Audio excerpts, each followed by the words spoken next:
and then start affecting the brain. There are actually, we did not know this until more recently, but your vagus nerve has receptors for these cytokines like interleukin-1.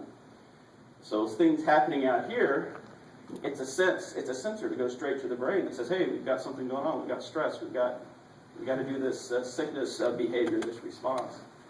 And then it turns out that cells in the brain are recruiting what we call chemokines that recruit immune cells right up into the brain. And that's very scary sounding, but that's happening, hopefully at really low levels, so that you don't end up, really damaging your tissue.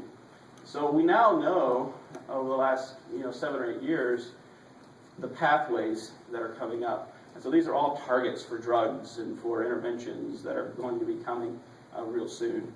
And so it'll be a whole new wave, different kinds of potential treatments for depression compared to the old drugs we've been using.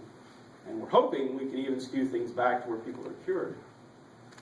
But there's a lot of different ways, and so they're showing in all these different regions of the brain how it can impact the brain and can explain the sickness behavior that you have when your immune system thinks you're sick, even if you're not.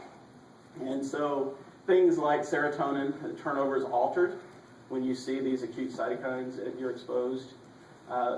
Paroxetine, for example, one of the drugs that's used, we found it decreases depressive symptoms in the people that are given this alpha interferon.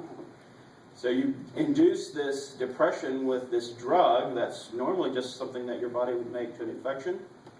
And that depression you can actually inhibit with our standard antidepressants. So it really does look like it's the same kind of depression, right? And so cytokines affect the synthesis and the reuptake of dopamine and glutamate.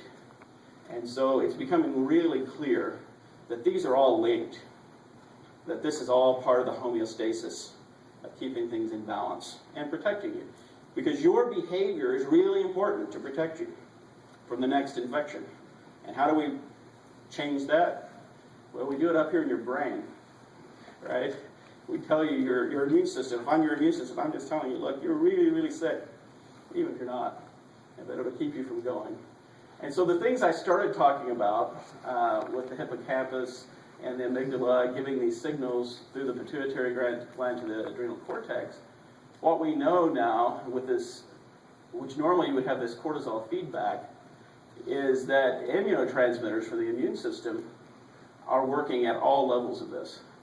And so this feedback that you would normally have can be easily impaired, and we have the pathways now to start targeting it. And in my lab, we're measuring a number of these factors in a lot of people that are depressed or not. And so as an immunologist, it makes perfect sense now for me to be actually working in psychiatry. And so a couple of years ago, I joined the psychiatry department. And that was why. A lot of people ask, I thought you were an immunologist, what are you doing? And it's because of this chronic stress that leads to this cytokine production, even actually in the hippocampus itself, in the brain, and reduces things like neural growth factor, it decreases neurogenesis, and affects this particular transcription factor that we've studied for years in infection. It's the main transcription factor that drives all these inflammatory cascades.